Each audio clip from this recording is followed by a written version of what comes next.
নমস্কার, শুভ সন্ধ্যা। কেমন আছেন সবাই? আজ আমি আপনাদের সাথে শেয়ার করতে যাচ্ছি আমার জগদ্ধাত্রী পুজোতে ঘোরাঘুরি করার কিছু সুন্দর সুন্দর মুহূর্ত। জগদ্ধাত্রী পুজোর দিন আমি, মা আর বোন তিনজনে মিলে চলে গিয়েছিলাম ঠাকুর দেখতে। প্রথমেই চলে গিয়েছিলাম বাগানবাড়ি। এটা যে দেখছেন, এটা হলো বাগানবাড়ির জগদ্ধাত্রী ঠাকুর। বাগানবাড়ির ঠাকুরটি সবার কেমন লাগলো অবশ্যই কমেন্ট করে জানাবেন। বাগানবাড়িতে আর একটু বিশেষত্ব করেছে, মায়ের আর একটা খুব সুন্দর রূপ। মন্দিরের পাশেই মায়ের এই রূপটি খুব সুন্দরভাবে প্রদর্শিত করেছিল বাগানবাড়ি কমিটি লোকজন। আমার তো বেশ ভালো লেগেছে। বাগানবাড়ির পুজোটা দেখার পরে আমরা চলে গিয়েছিলাম আখড়াবাড়ির পুজো দেখতে।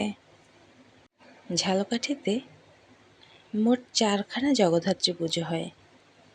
আমরা 4খানা ঠাকুরই দেখেছিলাম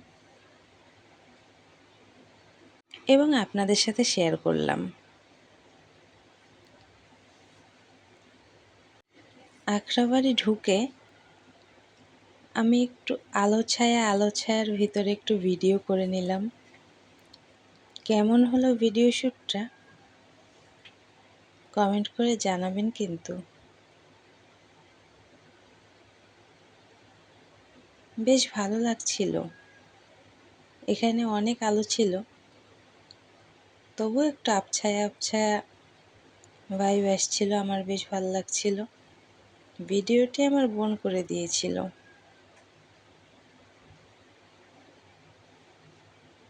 দুর্গাপুজোর মতো জগদ্ধাত্রী পুজোতেও অনেক লোক হয়েছিল। এটা হলো আখড়াবাড়ির জগদ্ধাত্রী ঠাকুর। আমার কাছে খুব ভালো লেগেছে। আপনাদের কাছে কেমন লেগেছে সেটা জানাবেন।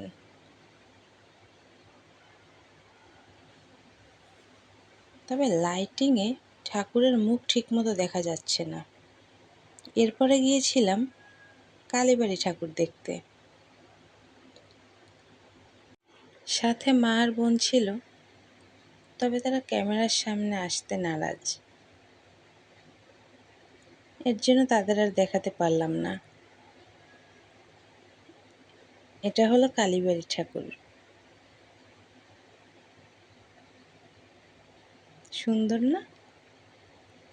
মা মানেই সুন্দর।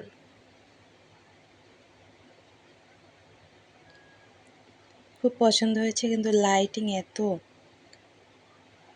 এবার চলে গিয়েছিলাম কাঠপট্টিতে ঠাকুর দেখতে।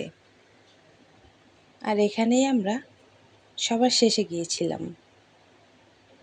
এই হলো কাঠপট্টির জগদ্ধাত্রী ঠাকুর। খুব সুন্দর। তো আজ এ পর্যন্তই। সকলে ভালো থাকবেন। দেখা হবে অন্য কোনো ভিডিওতে। Bye bye.